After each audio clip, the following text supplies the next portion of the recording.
body shop. Okay, We're using their spare limbs. So Exactly. I'm assuming, that might make an ass out of you. I mean, I'm pretty sure the Bay Area stats. Well, what happens when you say, I presume? Then you make a... Presume instead of assume? Yeah. Welcome to the Best of Investing. I'm Edward Brown, your host. Here's our format. A bunch of guys sitting around a bar. There's no bar. Having drinks. There's no drinks either. But we're talking business, and you, the audience, are listening in. The Best of Investing is actually a radio show that has been around since August 2010, and it airs every Saturday on Fox News Radio, 9:10 a.m. at 1 p.m. Now, we're not a political show. We're strictly business, so everyone will be happy with that. Remember, I'm Edward Brown, wishing you the best of investing. Are you ready? Let's go.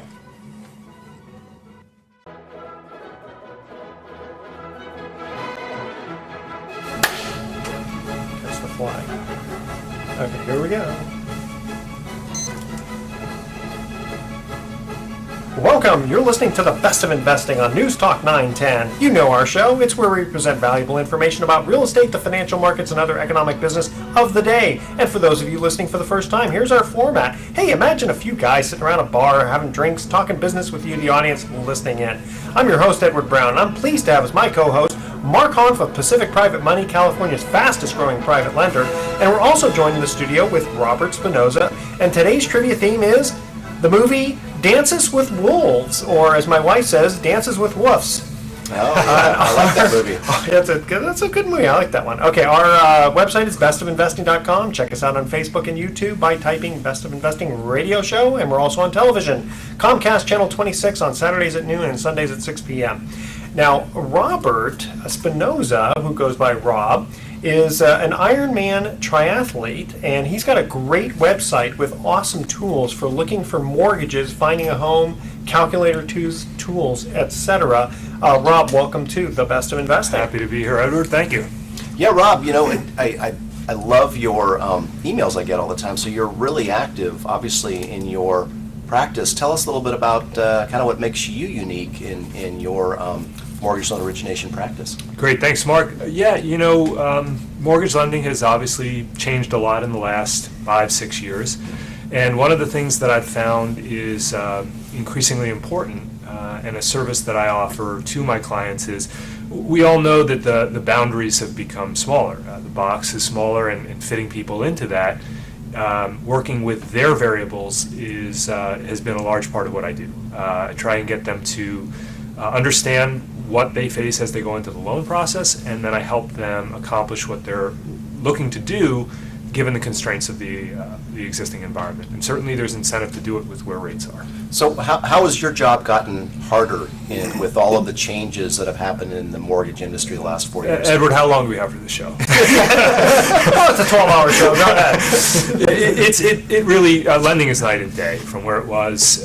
Let's define the boom as 2005, 2006. Sure. If we say that, or at least the peak. The peak, right, Yeah. exactly. So from that time, I can't think of a single component of lending that hasn't changed in some way due to regulation. So, I mean... That's true of hard money lending, too, which is really interesting. Yeah. Really? You're telling me Franken Dodd is your favorite, as those guys, call it? Frank. I described it this morning as saying they have confirmed for all of us, if we didn't already know, that it is possible to cure the headache by cutting off the head.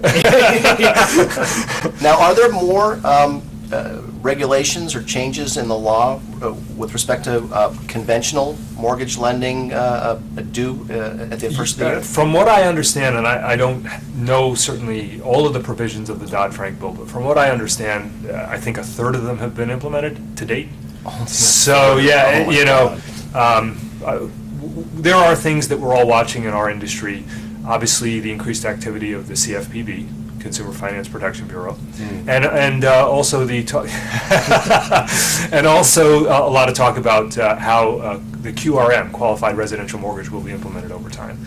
So those are the things that are on my radar right now. We've gotten over a lot of hurdles in the last few years. Dodd-Frank, HVCC that regulates appraisals, things like that, and have rolled with those punches to the best of our ability. So in 2013, anyone's guess. My observation has been that in the guise of consumer protection, because Dodd-Frank, among 1,000 other things, their intent was to, eliminate predatory lending practices, the problems that resulted in the subprime meltdown, where you had a lot of, liar loans going on, or 100% financing with firsts and seconds to people who didn't qualify. And I understand all that. I think that, something needed to be changed, but the way they went about it, in many ways, to me, it's the result is fewer consumer choices. I would agree with that, and I would also say that in talking with industry folk about Dodd-Frank and Consumer Finance Protection Bureau, one of the things that comes up is, let's all not forget that there's nothing in that mandate that says they're trying to make things less expensive for the consumer. So all of these... That's a very good point. Yeah, it's more just a matter of the regulations of filling out the paperwork. Right, and ultimately it all rolls downhill. And what we found, certainly at our company, and I'm sure every other lender, is there is a cost to implement all this regulation. And the fallout that results from the increased appraisal scrutiny, not that the intent was wrong, but all of that stuff ends up hurting the consumer in the pocketbook at the end of the day. So, the regulations, to the degree that they protect the consumer, look, I'm all for that. The guys in our business, like myself, who have been ethical all along, who have worked in the consumer's part, we continue to try and do that. We just wish we could do it with a little more flexibility. Yeah, I know in my industry, in hard money loan origination, we've just been massively impacted by the new Dodd-Frank laws, to the extent that we really can't make consumer loans anymore. And what I mean by that, when I say consumer loans, I can't make consumer home loans. Right. And I certainly can't do consumer refis. If someone comes to me and they've got equity in their home and they want a second, and their bank told them no, Right. I pretty much can't do that loan, Right. thanks to all the new anti-predatory lending laws. And it's just, how is that good for the consumer when you take away that option? You're basically saying to the consumer, you're too stupid to make a decision about how much money you'll pay for money, and oftentimes it's an emergency. And I can't tell you how many calls I get from people, and I want to be able to help them, Yeah, exactly. and I can't. Call your congressman. In the early 90s with the S&L crisis, they made it so that it was difficult for the banks and S&Ls. They kept just turning down everything, but the hard money lenders, it was a field day for them. But now with the Dodd-Frank bill, they're now hitting the hard money lenders too, because otherwise you'd be shooting fish in a barrel, with the guys at the mortgage companies not being able to fund the loan. Well, and again, I'm not saying that they didn't have good intent, because what they're saying is that it's not right that you charge what you charge, and there's a point where that doesn't make sense, because if I can't charge certain points and fees, I can't motivate my private lenders to make that loan. Right. So if they say to me, well, you can only make a loan that's so many percentage points above this index, and if that index is such that calculation comes out that I can't make a loan higher than 7%, well, I don't have a whole lot of Well, don't worry, lenders except that they're that. going to force your investors to invest. Right, that's just it. So I'm sorry, you have to invest in this. Well, here's another interesting angle on that. Somebody brought this up this week to me, and as you guys probably know, FHA has, over the course of the last few years, continued to increase not only their upfront mortgage insurance premium, but also their ongoing, the MIP, which the borrower pays monthly. And they intend to do this again in 2013. And at a certain point, what's going to happen is these loans are actually going to become high-cost loans. Because an unintended consequence of the changes is, and again, so I heard someone say, for example, well, the CFPB is going after $5 credit card fees, but here you have the FHA cranking the MI premiums, but essentially pushing those people out of the market. So I wonder if that's going to have another recession area, of prices dropping. I tell you what, we're going to cut to a quick commercial break here. Here is the first commercial break, and again, the theme is the movie Dances with Wolves. What was the Lakota Indian word for buffalo? And we'll be right back. Welcome back to The Best of Investing. I'm Edward Brown, your host, along with my co-host Mark Hahn of Pacific Private Money and Robert Spinoza of RPM Mortgage. When we got to the first commercial break, we asked this trivia question. What is the Lakota Indian word for buffalo? Again, the theme is Dances with Wolves. And Rob, you were busting at the seams all commercial break. Tell us the answer. Tatanka with the, yeah, that's right, very good. You got even, Yeah, you got to do the fingers. your fingers on the ears, Yeah. very good. Okay, Mark, tell us, you were starting to get into some interesting things at the break time that the audience didn't hear. Let them Well, hear it now. it's we're toward the end of the year here, and it's been a really interesting year in real estate. In fact, I don't recall anybody predicting what we've experienced, and it just goes to show you how I think everyone's crystal ball is a little bit hazy in when it comes to the real estate, and a lot of it has to do with because we've had a lot of government intervention. I think if left to market forces, I think we would have seen by now the second wave of shadow Right. inventory that everybody was talking about, and you don't hear much talk about that anymore.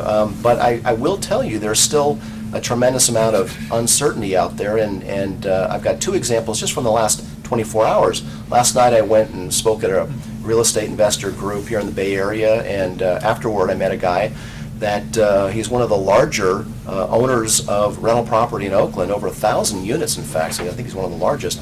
And That'll keep you busy. he was of the opinion that we've seen the bottom, and in fact, we're likely to see some pricing appreciation as homes start to begin trading once more at replacement cost, because in a lot of markets they're still trading below replacement cost. And if you remember your college economics, that's really not economically sustainable long term. And yet today in my office I had a walk-in, and he owns 26 rental houses, and he's of the strong opinion that we have not seen the bottom of the market and that we're going to have another downturn very likely in 2013. Well, quick question. Is maybe the first guy just talking about Oakland, since he owns so much in Oakland? good point. Or, No, I don't think so. I think talking about just generally, like, No, let's say I within think in California. general, I think there's a lot of different opinions about where the real estate market's going, and of course I think that goes back. I mean, even when the markets were going up 20% a year for several years in a row, every time that would happen again, a lot of people were saying, well, this is not sustainable. That's got, Right. we're at the top, and then next year it'd be another peak, and then another peak, And eventually they were right. eventually the bubble burst. But Yes, I yeah. find it interesting that there's so much uncertainty right now. Have we hit the bottom? Are prices stable? Are we likely to see any, mild or significant appreciation in the next year or two? Or are we looking at possibly some economic dynamics with the fiscal cliff and all that stuff looming that we might see a market go back down again? I mean, I don't know that I know the answer either. I just find it interesting that there's so many opinions on it. Robert, what do you think? I would say I'm in the camp that it also doesn't know which direction it could go. I mean, Congress really does have the potential to screw things up wildly Oh my with the God, fiscal yes. cliff. So taking. They've never had that before, have they? Well, because here's the interesting thing about that. If Congress does nothing, which it's very, very good at doing, we affect a really bad outcome. So, I mean, Yeah. that's the reality of the fiscal cliff thing. So, getting beyond that, let's say we go into it. I love at the end of the year, I love saving the predictions for the year ahead, because in my industry anyway, I think since 2007, 2008, every year, consecutive years, this is the year rates are going up, get ready, it's a big change and all that, and then here we are, year after year ratcheting downward. I like my predictions to wait until afterward and then go back hindsight And revise 2020. them. Yeah, exactly. I'm usually right. Not always, but usually. So I think the thing that I got used to doing several years ago now is not looking so much at, is it going to be a recession, is our values going to change downward, upward, whatever. It's recognizing the opportunities that exist now. What do you have available? What can you do? And certainly the market in 2012 has been an indication of that. Multiple offers here in the Bay Area on properties that are priced well and that are in good condition. In what price range? Well, what we've seen here in our county is pretty much all price range until you get into the very, very high stratosphere, 3 to 5 million. Everything that has been priced right coming into the end of the year has seen increased activity from 2011. And of course, none of the predictions in 2011 would have pinned that. They all thought, okay, this misery could go on forever. Yeah. So the market has turned around a bit, and I think that that's just another reminder that none of us really know where it's going to go.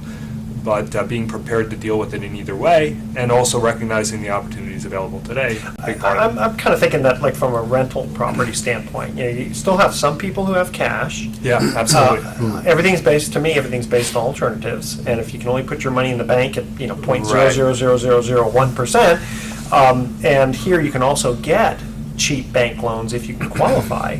The cash-on-cash return is pretty darn good. Well, I'm looking at these dynamics, and I don't see anything to indicate that we're going to see real estate prices suffer another significant dip in the next year. And I base it on these three things. We've got incredible demand right now for real estate, and I've talked to several people who have been buying at the courthouse steps, basically buying at auction, and most seasoned auction buyers have stopped buying at auction because you can't get good deals at auction anymore. Right. The prices are being bid up. You probably by inexperienced people. Of course. Well, so the real estate investment community has decided at large, those who were waiting it out the last couple of years, they've all come back in this year. And what happened in 12 that I don't think we saw at the beginning of the year was that inventory would be as tight as it's become, and that prices would begin to increase as a result of a lack of inventory. And I don't see that lack of inventory changing. I don't see the banks all of a sudden opening up the floodgates and letting out more foreclosure property, nor do I see prices going up significantly where people trapped in their underwater homes can all of a sudden sell them. And I don't see a significant decrease in demand, because even if we do enter into a recession and unemployment does shoot up, that still leaves those who, the very large real estate investment community out there who are, we're salivating to buy homes right now. Well, also, it seems like the banks are more willing to work with the borrowers and restructure the loans. Mm-hmm. So that's going to create a whole different scenario. There's not going to be as many foreclosures. Well, let's also not forget that every time you get even a small tick up in equity, it opens some doors for people that had them closed before. So I saw that a lot in 2012. And the other thing I wanted to add, Mark, on what you were saying is that, there's that saying out there that once a cat sits on a hot stove, it will never sit on another stove again, whether it's hot or cold. That's right. And so what I think a lot of people saw in 2008, 9, even 10, they saw what they believe is the bottom of the market. They're a little more hardened now to that whole thing, and I think they can properly say, okay, this house is going to be worth this come hell or high water. You know what I mean? And they're more confident about where the bottom of the market might be. In other words, they've looked over that cliff, they've seen it. Okay, I'm a little more confident now because of that, and I'm going to make investment decisions based off of present knowledge on recent past experience, not this, hey, this could go down to zero. But aren't you going to get some people who were, they're going to be gun shy about investing in real estate because of what happened in 8, 9, and... I agree, but I also think that 2012 was a good indication of the fact that people had missed some opportunities, and they saw the price start to firm up, and they started saying, hey, I should have been looking at that more carefully, knowing that it would have, just like with the stock market. I was just going to say, just like with the stock market. Floodgates opening, really the real estate investors have just come out of the woodwork in 2012, and that coupled with the decrease in inventory, because the foreclosure inventory that's being added to the market every month is a quarter today of what it was 2 years ago. Right. And so I don't see the combination of either demand going down or supply going up, which would be necessary for pricing to go down. So I just don't see it happening at 13 at all. And now, if you believe Case Shiller, in fact, we're up in the Bay Area an average of 10% from year over year. So it's a... Well, Robert, thank you so much for joining us, and it'll be great to have you probably about once a month.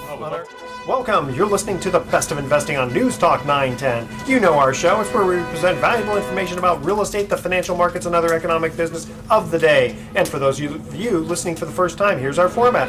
Imagine a few guys sitting around a bar having drinks without the drinks, unfortunately, talking business with you, the audience, listening in. Today's going to be a really cool show. Make sure you pay attention.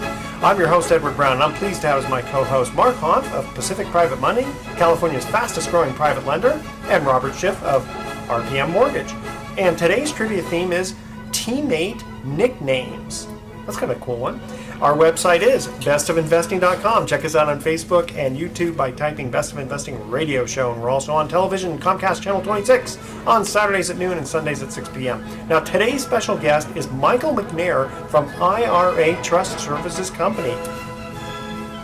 Hi, Edward, it's good to be with you today. Thanks very much for the introduction. You're welcome. And Robert, I know you got a question for him. Well, can you explain what is a self-directed IRA and how people might utilize it and why they might? Sure, I'd be happy to. First of all, the term self-directed IRA has been around a long time, and it really doesn't do justice to what we do. Most brokerage firms will talk about having self-directed investments, but generally speaking, they're limited to securities, mutual funds, and the like. So a self-directed IRA in today's market is one in which the investor decides what it is they want to invest in. And that can range from investing in real estate, in limited partnerships, LLCs, purchasing precious metals, all of these types of assets. See, I don't think a lot of people And know that. all that can be within an IRA. Yeah, because in the old days, it used to be just going to a bank Yes. and opening up an IRA, but over the years, it's changed quite a bit. Right. And the fact is, we've been handling these kinds of assets for over 30 years. Back in the day when they were doing real estate limited partnerships, and they were selling them through broker-dealer networks. Sure. People would contribute $2,000, the amount of their IRA contribution limit at the time, and lo and behold, they would hold those. We still have some of those investments 30 years later. Yeah. So this is really an important topic, Michael. This is Mark with Pacific Private Money, and we're talking about self-directed IRAs. Most or many people have 401ks or IRAs, but the self-directed IRA is a super important tool, particularly in the environment we've been in for the last several years and looking forward, remain to be in, which is this low interest rate environment. And I know that a lot of my clients who fund loans that we originate through our company use their self-directed IRAs to fund loans where they can achieve high yields of interest. So it's really, it's the ability for the investor out there, the average investor, to be able to invest in what is known as alternative asset classes for higher yields. Because quite frankly, you can invest in stocks and bonds and munis and such like that through pretty much just anyone, 401k or IRA. But I think we all know that most people are not on track to retire successfully, and they need to increase the yields they earn on their retirement savings. And I believe that one of the best ways to do that is through a self-directed Yeah, that's how I want to buy all my lottery tickets. Is through a self-directed IRA. Well, that's probably not allowed. So let's talk about. If someone has an IRA and they go to whoever the IRA is with and say, okay, I want to invest in real estate, what would the answer be? The answer could be one of two things. If they were honest, they could say, well, we don't do that, but there are people out there, there are companies, and specifically non-depository trust companies that will handle that for you. And some of the brokerage firms have actually come a long way. I think Edward Jones is one of them that will happily refer people to us if they have clients that want to invest in alternatives. So there are people out there, but a lot of investment professionals will tell their clients that they can't do that. Well, or they'll say, well, if you want to invest in real estate, I've got these REITs that you can invest in, which is a completely different investment animal than, say, a secured deed of trust or real estate itself. Well, here's the thing: is for the audience listening, they want the audience should have choice as to having someone who's completely independent. So if you have like a mutual fund company, you can do your IRA directly with a mutual fund company, and they'll charge you practically nothing. But you're limited to buying their mutual funds only. Right. Then you go to like a little bit of brokerage. I'll just say Charles Schwab, for example. Okay. Now you can invest with Schwab, but again, they're going to be limited as to what you can invest in. You can't invest in deeds of trust and that sort of thing. So you're better off investing. So you're better off having a custodian like IRA Services Trust Company, which is personally where I have my IRA, because I want to invest in whatever I want to invest in. And their fees are low. See, he's just shaking his head because he agrees with me. I'm doing your sales. It's radio, Michael. You can't. No one can see you on that. So if people switch their IRA to you, they still could invest in stocks and mutual funds and bonds. They're not limited to alternatives. That's correct. We have a brokerage relationship, so people can buy stocks and mutual funds, which we do all the time. However, if that's all they want to do, then they're really better off with a discount broker. Okay. And that goes to my next question here is what assets are allowed and which ones are prohibited? Because like I was kidding around about the lottery tickets. I don't think you're allowed to buy lottery tickets, are you? Really, there's almost nothing you can't invest in through a self-directed account. The only things that you can't do are collectibles, and you can't invest in an S corp. Those okay. are Interesting. really and life I insurance. thought I saw on the list of prescribed investments. was a Prescribed or nudist- prohibited? Prohibited. Yeah. Prescribed would be positive. No, prohibited. There's a nudist colony. Yeah. Actually, Well, if it's real estate, I don't know why not. Yeah.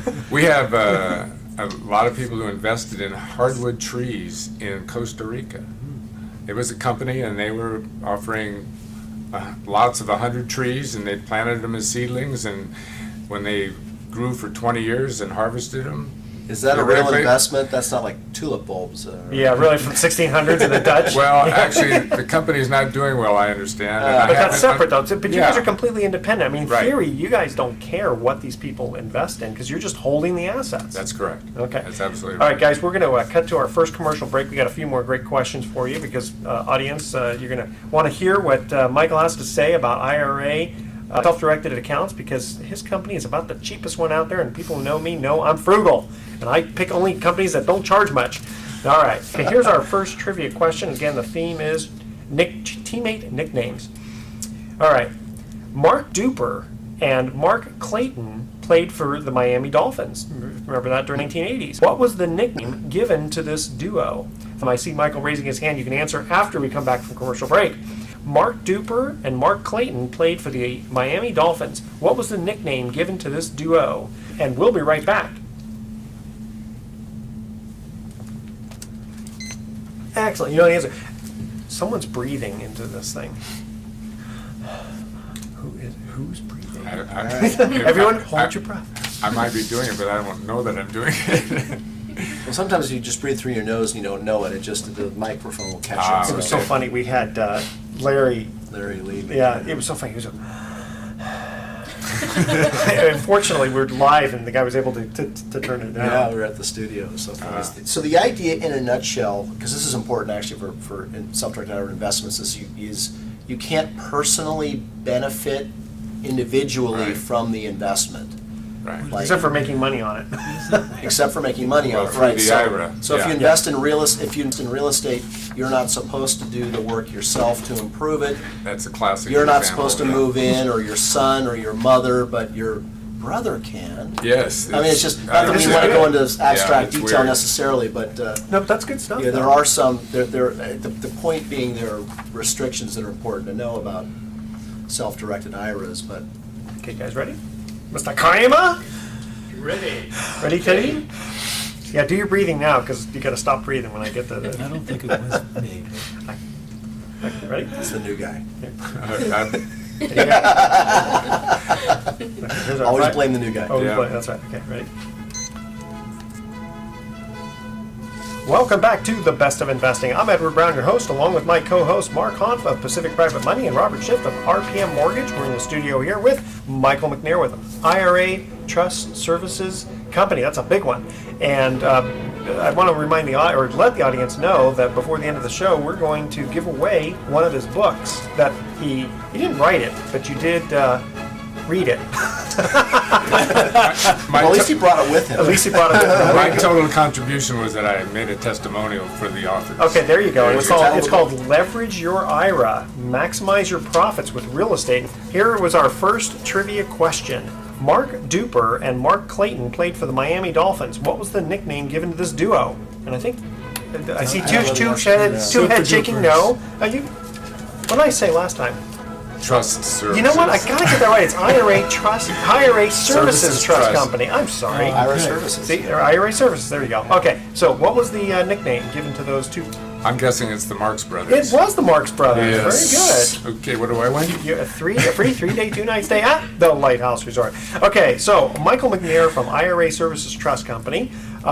is in the studio here. And Robert, you were going to go right into a great question. Yeah, we were talking about people deciding to get self-directed IRAs, and if they decide to, how do they determine whom they should go to?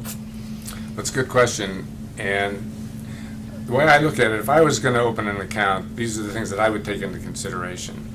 First and probably foremost is, what is it going to cost me to hold an account there?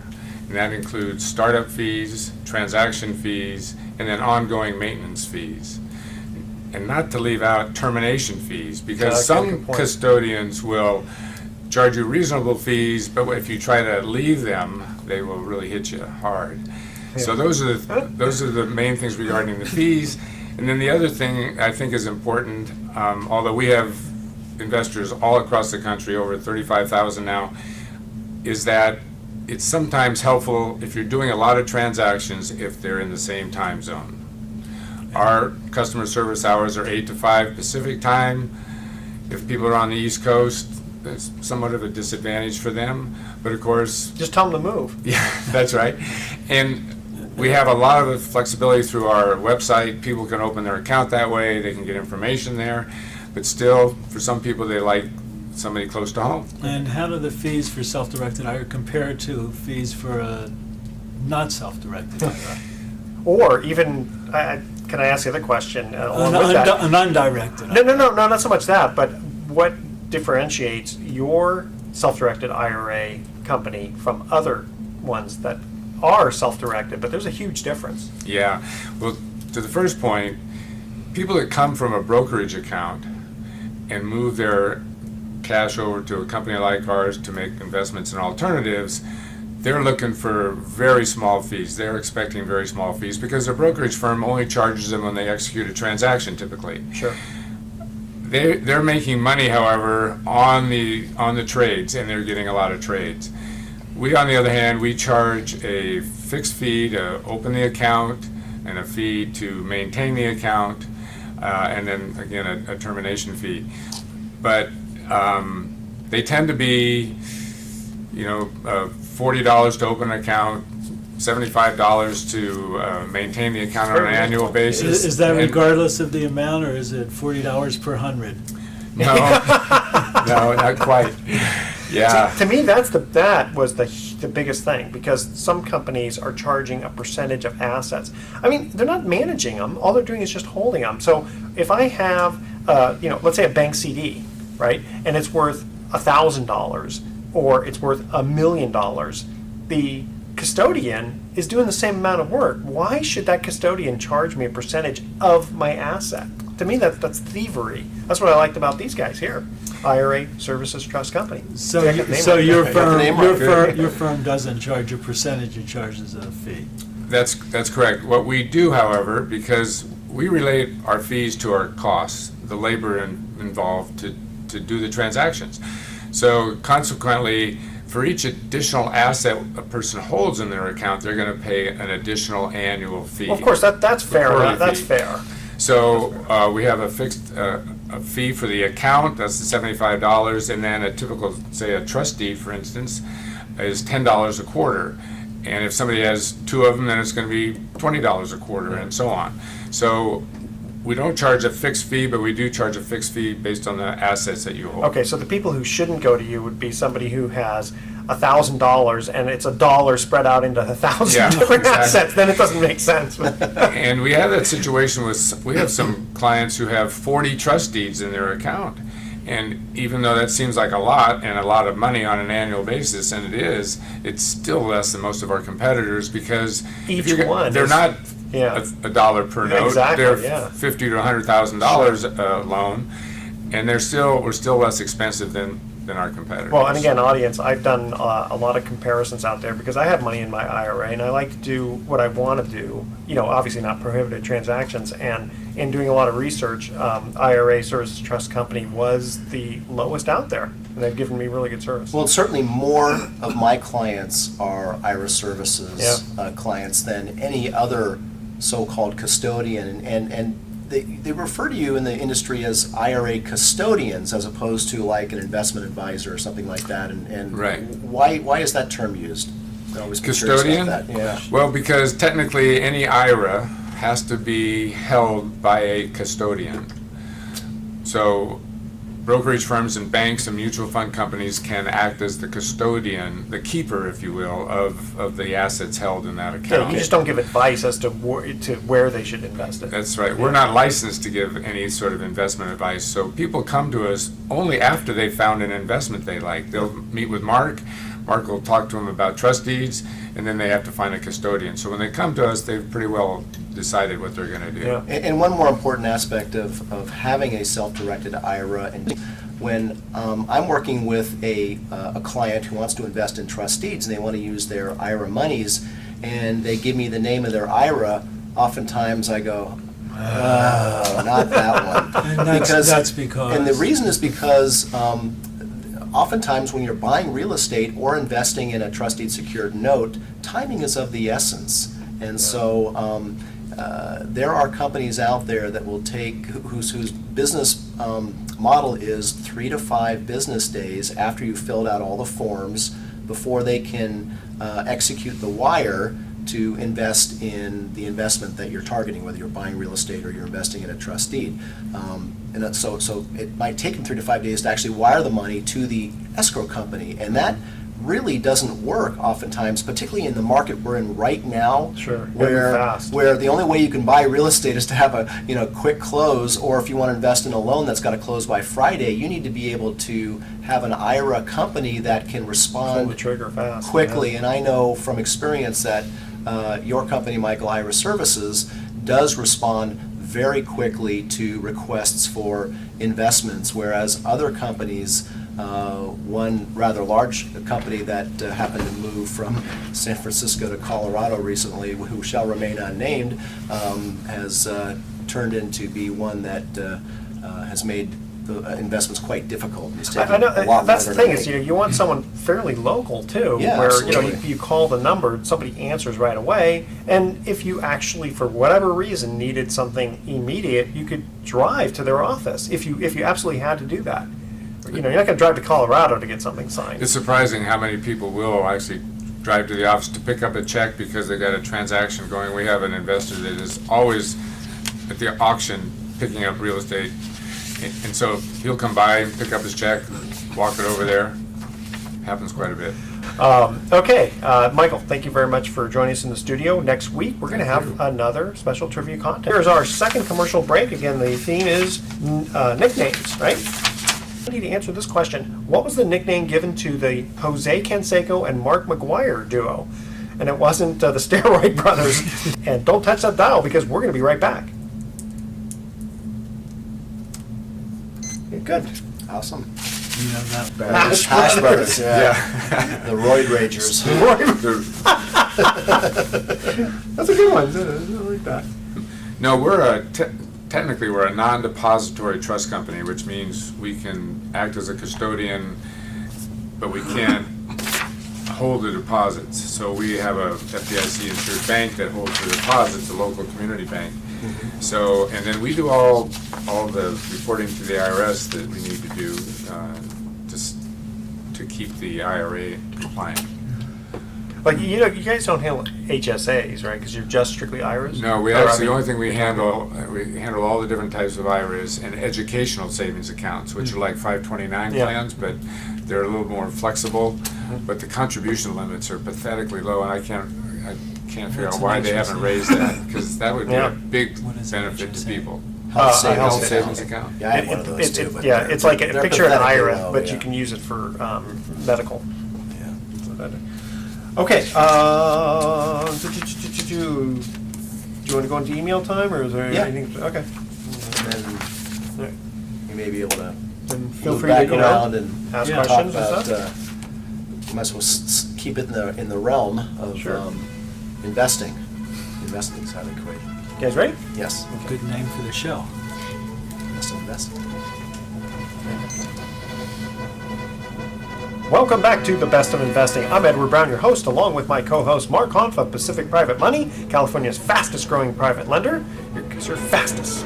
And We are fast. We are fast, and we'll explain that in just Fast a and minute. fastest. Fast and Furious.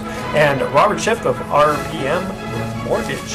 And we're going to go right into, We have to Trivia answer the question? trivia question, Right. yes. Okay, what was the nickname given to the Jose Canseco and Mark McGuire duo? What was the first thing you It said? wasn't Royd Rager. The Royd Ragers. No, that is not correct. Next. Bash Brothers. The Bash Brothers. That is correct. Actually, the next question I have is probably a little harder than all those. Okay, we're going to go right into email time here. Mark, how important do you think it is to diversify a portfolio of loan investments, such as laddering them instead of investing a large amount in one loan?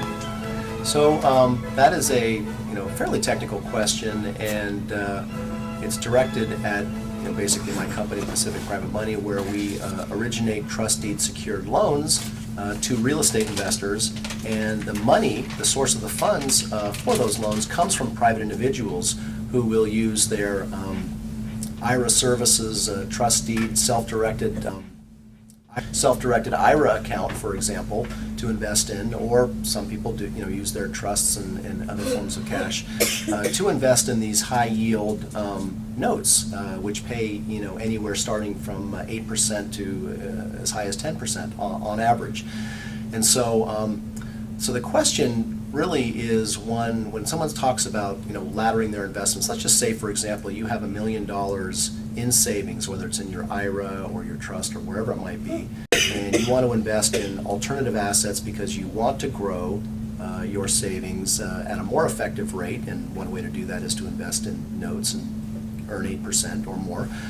And so I do have clients that will invest in one or two notes, and then others who say they want to diversify or ladder those and invest in, maybe take that $1 million and invest in 10 $100,000 notes or 5 $200,000 notes. Again, I'm just rounding as opposed to one or two notes. And I don't, again, I'm not really an investment advisor from that perspective. I think there's a number of ways you could approach that. I think it's certainly hard to argue with the idea that you should maybe break up $1 million into 4 or 5 investments. The problem with, and I do have some investors who say I don't want to invest more than $100,000 in any loan, and the problem with that is that loans in the Bay Area tend to be higher. So if you're willing to go in on a note with other investors, which is called fractionalizing, that would be where you took $100,000 of a $500,000 loan, your investment was $100,000 in that note, and we do that quite often. That would be one way to diversify and break up your money into smaller chunks. Yeah, I guess one thing about the laddering, the one issue is that you don't know when the loans are going to get paid off. That's just what I was going to ask. What do you see as the normal duration? I know you might lend the money for 1 or 2 years, but a lot of the people that are borrowing plan to get out as quickly as they can, either by fixing the property up and refinancing it and getting a conventional loan or selling the property. So what would you say is an average time, if there's such a thing? Well, it is more short-term today than it might have been, say, 5 years ago. If you've been investing in trust deeds for a number of years, years ago, probably it was easier to find a 2, 3, or even 5-year note to invest in. Nowadays, the biggest demand for a private money loan is by real estate investors who are buying, fixing, and flipping and want a short-term loan. So I have a number of investors who've developed kind of a short-term mentality or strategy to react to this new market. So as opposed to fighting it and saying, well, I'm just going to wait till I can get a 2 or 3 year loan, and then your money sits in a money market account earning less than 0.25% interest. And unless you can guarantee that Yeah, they'll right. stay out the 2 years. Or you can become a little bit more active and engaged and invest in short-term notes of a duration that might average, let's say, 6 months. And yeah, it's more work and it's more activity than you might want to do with your investments. But quite frankly, I think the rewards are worth it because, again, you can, 8 to 10% is a pretty amazing return. Well, and the thing is, the rates are going to come down because Wall Street is getting smart, and they're starting to come up with a lot of money to go after these deeds of trust. And so, I for agree. the audience out there, I think you need to kind of get involved sooner rather than later because it's going to go by the wayside. Well, not by the wayside. No, I but think private lending is always going to be an industry. true, It's true, just but whether or not you're going to, the rates are going to get right, squeezed. 8 though. to 10 is going to turn into 6 to 8, Correct. at least if some of the predictions come true. Yeah. And again, that's still nothing to sneeze Is at. that a function of how much money and how much product is out there, how many borrowers and how many people willing to Well, it's always invest? it's Or- supply demand. I mean, if Wall Street comes in and just starts saying, "Listen, we'll do rates at 8% instead of 11%." You mean they might do it as hard money lenders? Basically, and they might do it yeah. in conglomerations of large amounts of houses or... Correct. I mean, that's kind of what I see. It's already starting to happen. But not on individual basis, where the Wall Street's not going to say, we have a $100,000 loan. Yes. Generally, I don't see that happening, but still, just because it's out there, it tends to squeeze the market a little bit more. Robert, we have a question here for you. How long have you been in the mortgage business? The reason I'm emailing this is because I'm wondering how important it is to deal with a seasoned broker. Now, you look like you're about 12 years old, so... Very salty. Very salty for my seasoning. I've been in the mortgage broker industry for almost 20 years now, and prior to that I was in real estate and real estate development and buying and selling. Okay, so you've seen a lot. You're quite seasoned. I mean, you would hope that your proposed surgeon had done the operation more than once or twice. Not that I'm a surgeon, but there is a certain level of knowledge and sophistication that you would hope the person you go to is aware of and using, especially these days where the complications of getting a loan are so much more than they have been in the past. That's a good point, because in the old days, you used to just walk to the bank and you would just get ask a the loan. people if they could fog the mirror. Yeah. And I don't even know if they had to answer. But today it's incredibly cumbersome and difficult to. Well, give do us the an paperwork. give us an example as to why. I'm thinking, okay, if I'm the audience listening to this and I hear, okay, this guy's been in the business a long time, what advantage is that going to give me over someone who hasn't been in the business long? One of the things I like about my job is that most of the times people come to me for a refinance or a purchase loan, there's something that's slightly different about that. There's hardly ever some vanilla loan, straight vanilla loan, especially these days. There's always some little quirk, and if you aren't aware of that and don't address it up front, you may end up having to deal with that at funding, at the closing. I just had somebody in my office who had a problem that they dealt with, and it came up right when they were ready to fund a purchase. So ideally, you'd want to have somebody that has enough breadth of experience to be able to look and see what possible problems they might encounter and deal with that right up front. And it doesn't cost any more to have someone who's seasoned than someone who's not so That's seasoned, right, right? yes. Okay. And there's been definitely some questions here off camera that we've asked you, and you've been very knowledgeable. So I want to thank you from the bottom of my heart on that. Okay, we're going to cut to our third commercial break. When we come back, we're going to get into some economic stuff of what's going on in the economic world of today. All right, here's the third trivia question. What was the name given to the Chicago White Sox after the 1919 scandal? If you remember, that was a scandal with the Cincinnati Reds where they didn't, they threw some of the games. Was that the White Sox? That was the Chicago White Sox. But there was a nickname that was given to them after this. And in fact, it was, if I'm not mistaken, it was because of this situation that they changed the rules so that the baseball players only get paid on the first 4 games. Because what they did was they made a deal with the Cincinnati Reds, some of the players did, because they weren't getting paid enough. So they said, hey, look, you win the first game, we'll win the second, you win the third, we'll win the fourth, and then we'll fight it out in the last couple of games. And So that's true today, they don't get a percentage of the purse? only the first 4 games, so that there's no collusion, to make it last longer than that. Okay, so that's our question. Is what was the nickname given to the Chicago White Sox after the 1919 scandal? That was the, say it ain't so, Joe. Right? Shoeless Joe Jackson. And we'll be right back. Excellent. Judge Landis. Michael, Judge Landis. you're even quoted in this book, Michael. Look at Well, that. Published. You okay, Nick? Yeah. You know? Well, that was my- tickle in my throat. Really? to be For me, calling I have a in small tomorrow. epiglottis, so I have to tip my head. 'Cause, in fact, yesterday I almost choked to death. My wife and I went out for Valentine's, and I took a sip of a Nice. drink. And it was Happy Valentine's, honey. Yeah, exactly. Do I have to call 911? Do you guys have anything When fun? it comes to economic news, boy, I'm not the guy. Are you tracking But- any real estate or listening to anybody talk about what's happening in real estate markets? Just because I know you do a lot of your clients are buying real estate or investing in mutual Okay, funds. Aska, the whole camera's been on you the whole time. We got 9 minutes to go. Any other specific economic things? No, I like the idea that Michael had talking about people with idle 401ks, Okay. they might want to consider rolling them over. At least be aware that it's an option that's happening. Okay, why quite a bit don't we start with that, seasonally. then we'll go right to yours. How's that? Okay? All right, you guys ready?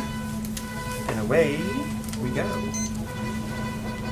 Welcome back to The Best of Investing. I'm Edward Brown, your host, along with Mark Hanf of Pacific Private Money and Robert Schiff of RPM Mortgage. When we cut to the third and final trivia question, commercial break, we asked this question. What was the nickname given to the Chicago White Sox after the 1919 scandal? Anyone? I don't know. Black Sox? Black Sox. The Oh. Chicago Black Sox. Very good. And Michael McNair from IRA Services Trust Company is still with us, and you were going to bring up something kind of interesting. Yeah, it's become very apparent to us that there are just thousands of people out there that have worked for companies and subsequently left those companies. And while they were employed, they had a 401k plan. And a lot of the funding that we do actually comes from 401ks. As long as you're no longer an employee of that company or an active participant in that plan, that money is available to be rolled over into a self-directed IRA. At which time you can then self-direct it. So is that a simple process? Because you're right, there are, millions of people actually with these so-called idle 401ks. Some of them have multiple 401ks. They've gone from company to company to company. Exactly. And maybe they're just thinking, well, I'll just ignore it. It's for, it's for my retirement. It'll grow by default over the course of time, but that's given, the lack of stock market returns, if you look at the last 10 years, and lack of interest rates and all that kind of stuff, I would think that more people ought to take a look at that. And so is it a simple process to just roll over an old 401k? It's actually amazingly simple. And we just tell the investor to call the plan administrator. They get probably a quarterly statement. There's a phone number on there. You call that number and you say, I want to roll over my 401k money, or even part of it if you wish, to an IRA. And they will give you the forms, they will write the check, they will send the check usually to the participant, made payable to the custodian. They simply send that check to us, and that's a source of funding for future, more alternative investments.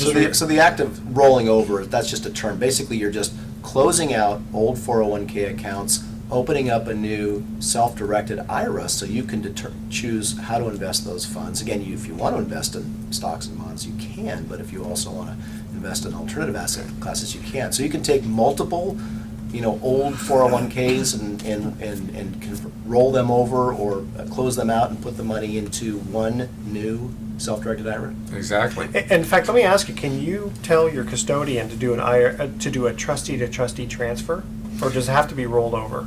With a qualified plan other than an IRA, the only way the funds can be moved is through a distribution. Okay, so it has to be And a this is, technical by the way, rollover. a taxable reporting transaction. So what happens is the plan administrator will distribute the money. You'll get a 1099-R indicating the amount that you've withdrawn from your 401k. At the same time, when the IRA custodian receives that money, they show it as a rollover contribution. Those two transactions are both reported to the IRS, and so they offset one another, so there are no tax consequences. But people sometimes get a little nervous when you say You're it's gonna going to get be a reported. 1099. You're Yeah. going to 99, exactly. But you can't do a trustee-to-trustee transfer. That's only IRA. That's from custodian to Custodian. custodian. Okay. That's right.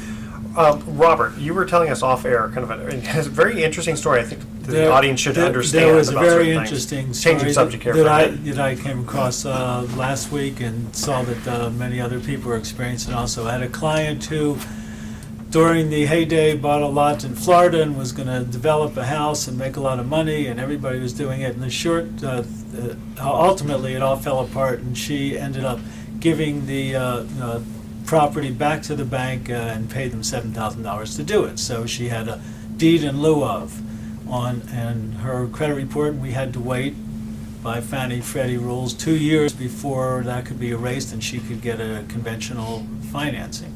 So we waited the 2 years. She got prepared, and we went to refinance. And when the automated underwriting came back, she was still ineligible, and the reason was that she was still showing it as a foreclosure. And the reason for that, I found out from the company that does the credit reports, is one of the three bureaus has not learned sufficiently how to code short sales or deeds in lieu of other than foreclosures. The other two credit reporting bureaus have become sophisticated enough over the So last that 5 messes people up, doesn't it? Horribly, yes. Yeah. So what happened? Well, I mean, there's a lot of scuttlebutt. RPM has about 100 agents, and a lot of them have experienced this problem, and some of them are out one or another. Waiting because they're dealing in lieu of the money worth to see the once that time limit is Wow. done. That's Because the amount of sales in lieu of in the past years. a tremendous report. Yes, Yeah. absolutely. Mark, any last words before we have to cut on? No, at least all in this room are staring on the side of retirement. Speak for yourself. Self-directed. I got another 100 years. IRA Savings and IRA Services, a great website. It's really all over old non-performers from your old prior job. This is stuff. And it guys. also doesn't have to be non-performing IRAs. It could be non-performing CDs or non-performing. Non-performing CDs. That's a good one. Non-performing money market account. I Yes, wasn't exactly. kidding when I said I have another 100 years to go to retirement. They're going to change the Social Security laws so that I probably have to be of 100 and something. They're a Roth IRA, you don't get tax benefits for the money you put in, but the growth, at least today, and hopefully for the future, is tax-free. So again, another reason to look into it. Very interesting information. Yeah. If you call the guys at IRA Services, they'll walk you through it. You guys are bonded and everything. You're not going to run off with my money. Absolutely not. I might add that another benefit of the a Roth IRA for you people over 55, say, is that should you die at some point in the future, that your children Never happen. or your beneficiaries won't have to pay the taxes. There you go. That's a nice thing to Free pass money. on. Free money. I like that. Okay, here are our thoughts for the day. I am is reportedly the shortest sentence in the English language. Could it be that I do is the longest sentence? Just kidding. I love my marriage. At least that's what my wife tells me. And when you have your picture taken with Mickey Mouse at Disneyland, does the guy inside the costume smile for the camera? Oops. Oh, Mark, did I spoil that for you? Oh, no, yeah, that's the real Mickey Mouse, Mark. That's it is. Tune in next week to The Best of Investing. We're going to be giving away 9 more free vacations for answering trivia questions. And by then, I'm sure the shock will have worn off for Mark, right? Because I'm telling you, it's the real. He's not digesting. He's not digesting the Mickey Mouse. No, the guy inside the costume is really Mickey Mouse. Anyway, okay, thanks for listening, audience. On behalf of our team, I'm Edward Brown. We're wishing you the best of investing. So long. Excellent. All right, guys. Excellent. Thank you very much. Fun.